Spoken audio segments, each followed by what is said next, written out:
Bonjour Ludovic Leclerc, votre analyste pour belgianinvestor.be. Voici la mise à jour en vidéo de mon avis concernant l'or coté en dollars.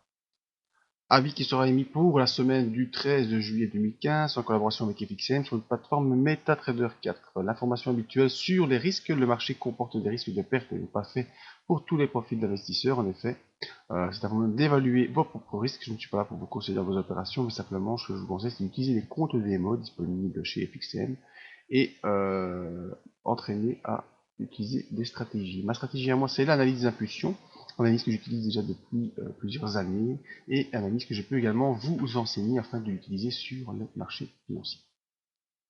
Alors l'évolution de l'or cette semaine, eh bien, petite ouverture en gap haussier dimanche soir avec le refus de la Grèce par le, comment dire, au référendum.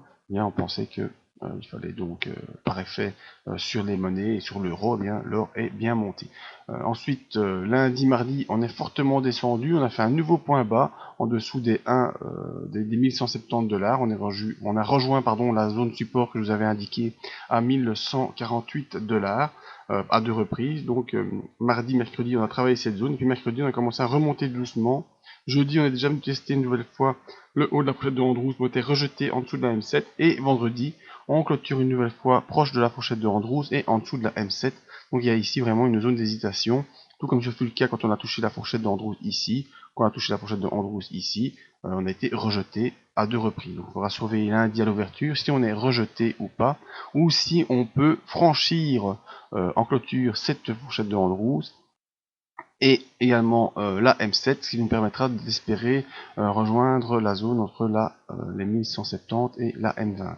Donc on ne repasse pas au-dessus de la M20, il n'y a pas vraiment d'espoir d'une poussée haussière. Donc les repères sont assez clairs, il faudra sortir de la fourchette de Andrews, passer au-dessus de la M7 et tester une nouvelle fois la zone des 1170 $ afin de voir si on peut retourner faire des vagues haussières, parce que pour l'instant on a des points hauts qui sont de moins en moins hauts et des points bas, vous voyez, qui sont de plus en plus bas, donc typiquement une vague baissière sur l'or en unité journalière.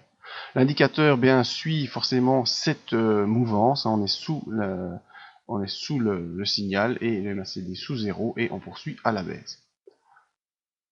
Le RSI lui également fait des impulsions baissières, vous voyez des points bas de plus en plus bas, des points hauts de moins en moins moins hauts, ils sont de moins en moins beaux mais ils sont de moins en moins hauts, et on clôture vendredi au-dessus de 40, en attendant, tout comme sur le graphique, l'indicateur nous montre bien que tout comme sur le graphique, on attend de voir si on peut pousser au-delà de la fourchette de Andrews, au-delà de la M7 pour rejoindre les 1170 ou pas, et peut-être revenir mettre un peu de dynamique haussière tant dans l'indicateur que dans le graphique. Voilà ce qu'il en est pour l'or, pour l'instant toujours en vague baissière sous les 1170 $.